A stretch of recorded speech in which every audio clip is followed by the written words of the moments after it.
Magandang araw po sa inyo lahat.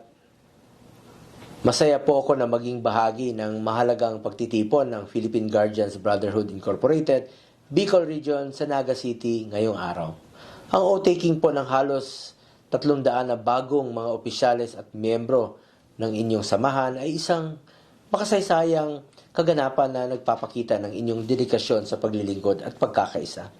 Nais kong ipaabot ang aking buong suporta at pagbati sa inyo lahat. Ang inyong pagtitipon ay simbolo ng lakas at pagkakaisa na kinakailangan para sa pag-unlad ng ating bansa. Sa inyong panunumpa bilang mga opisyal, alalahanin natin ang ating responsibilidad na maging mga haligi ng katatagan at pagbabago sa ating mga komunidad. Ang inyong dedikasyon sa paglilingkod ay isang inspirasyon sa ating lahat. Maraming salamat sa inyong patuloy na pagsisikap na mapabuti ang ating lipunan. Maraming salamat din po kay Senator Gringo Honasan. Naway maging matagumpay at makabuluhan ang inyong pagtitipon ngayong araw. Mabuhay tayong lahat.